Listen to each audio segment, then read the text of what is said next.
This channel does not promote any violent, harmful, or illegal activities. All content provided by this channel is meant for an educational purpose only. Top quality और consistent performance के लिए सिर्फ silver pump नाम याद रखना। 2014 সালের 26শে মে প্রধানমন্ত্রী পদে শপথ নেন নরেন্দ্র মোদী। তারপর কেটে গেছে 11টা বছর। তার নেতৃত্বে এনডিএ কেন্দ্রের তৃতীয়বার সরকার করেছে। আর শুক্রবার অর্থাৎ 25শে জুলাই প্রধানমন্ত্রীর পদে টানা 4078 দিন পূর্ণ করলেন নরেন্দ্র মোদী। একটানা সবথেকে বেশি প্রধানমন্ত্রী পদে থাকার তালিকায় ইন্দিরা গান্ধীকে পেরিয়ে গেলেন। একটানা বেশি দিন প্রধানমন্ত্রী থাকার তালিকায় দ্বিতীয় স্থানে উঠেলেন মোদী। তার সামনে এখন শুধুই ভারতের প্রথম প্রধানমন্ত্রী জওহরলাল নেহরু। 1966 সালের 24শে জানুয়ারি থেকে 1977 সালের 24শে মার্চ পর্যন্ত একটানা প্রধানমন্ত্রী ছিলেন ইন্দিরা গান্ধী। টানা 4077 দিন। দেশের জরুরি অবস্থা প্রত্যাহারের পর নির্বাচনে হেরে যান ইন্দিরা।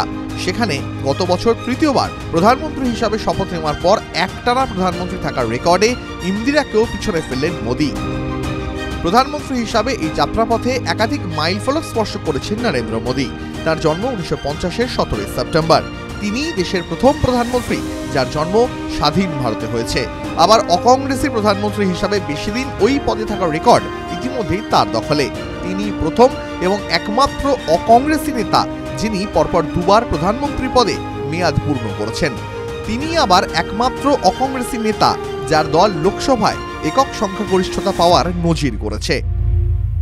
দেশের প্রথম প্রধানমন্ত্রী জওহরলাল নেহরুর পর দলের নেতা হিসাবে তিনি পরপর 3বার নির্বাচন জিতেছেন। আবার মোদী দেশের একমাত্র ব্যক্তি যিনি দলের পরিষদীয় নেতা হিসাবে পরপর 6টি নির্বাচনে জিতলেন। তার মধ্যে 2002 সাল থেকে 3বার গুজরাটের মুখ্যমন্ত্রী হন। একটানা প্রধানমন্ত্রী থাকার তালিকায় সবার আগে রয়েছেন দেশের প্রথম প্রধানমন্ত্রী জওহরলাল নেহরু। 1947-এর 15ই আগস্ট থেকে 1964-র 27শে মে পর্যন্ত তিনি প্রধানমন্ত্রী ছিলেন।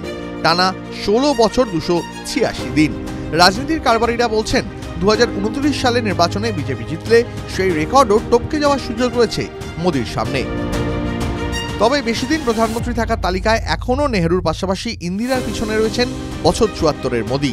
কারণ 1977-এ পরাজয়ের পর 1980 সালের নির্বাচনে জয়ী হয় কংগ্রেস। 1980 সালের 14ই জানুয়ারি আবার প্রধানমন্ত্রী পদে শপথ নেন ইন্দিরা। 1984-র 31 অক্টোবর প্রধানমন্ত্রী পদে থাকাকালীন দেহরক্ষীদের গুলিতে তাঁর মৃত্যু হয়।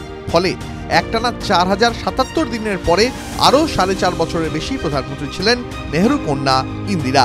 সেদিক থেকে বেশি দিন প্রধানমন্ত্রী থাকার তালিকায় এখনও তাঁর পরে রয়েছেন মোদী। TV9 Bangla digital.